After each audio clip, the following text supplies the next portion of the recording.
But I've been defined by an experience that was completely different, where I did have to break the rules, if not the law. And to set the scene, I should probably explain why I was fighting pirates off the coast of Somalia in the first place. I left the army twice. The first time I found civilian life impenetrable. After 5 years working in and around tanks and following orders, I realised that I didn't have much to offer society on the outside, or even a private security company at that time. And in 2011, I agreed to protect a vessel off the coast of Mogadishu, Somalia. It was sailing under a foreign flag that prohibited the use of arms or weapons. We were waiting at anchor to be called forward into the port. We were protecting a vast stock of rice and grain which was being sent to Somalia as international aid. And we were boarded by armed criminals and pirates. The stories I know that are in the book are exceptional, and like I say, Jordan knows, he's no stranger to danger, as I say on the front cover of the book. He really has been through the mix with this stuff. You know, in what was effectively a very difficult environment in the early days, especially 2009. So when the pirates approached us, wielding the sort of weapons that wouldn't look out of place in a Tarantino film, the rulebook said that we all head to the Citadel, a safe haven inside the ship, secure, impenetrable, and then call for help from there, which is exactly what we did. The crew and the security personnel, we all got in there safely. But we had a big problem. We secured the door, we shut ourselves in, but the satellite phone, which was going to help us with our rescue, didn't work. We had no communications to the outside world, which left me in charge with a big problem. And to quote The Clash, should I stay or should I go?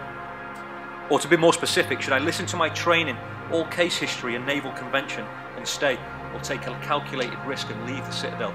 This is a book based around a true story, and a true story that many people don't think about.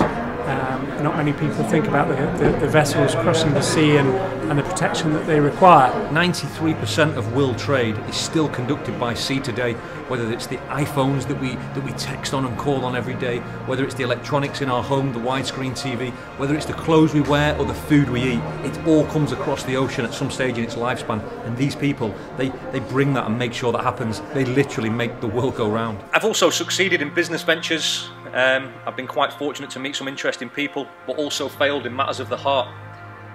All in all, it's been an interesting and quite emotional few years, ranging from the conventional to the quite frankly unbelievable. I think people should go out and buy the book, obviously because Christmas is coming and everybody needs Christmas presents, but mostly because it's this really, really exciting story of somebody who's come with absolutely no privilege whatsoever, bags of talent, bags of hard work and motivation, and has had the most interesting life. I fought in Iraq and I saw friends and colleagues, or heroes in fact, die and lose their lives. I've entered Somalia with tens of thousands of dollars of ransom money to pay off pirates on behalf of ship owners. I think you can only break social conformities or break the rules of society when you've got experience, when you've got knowledge, and when you're taking a calculated approach to that.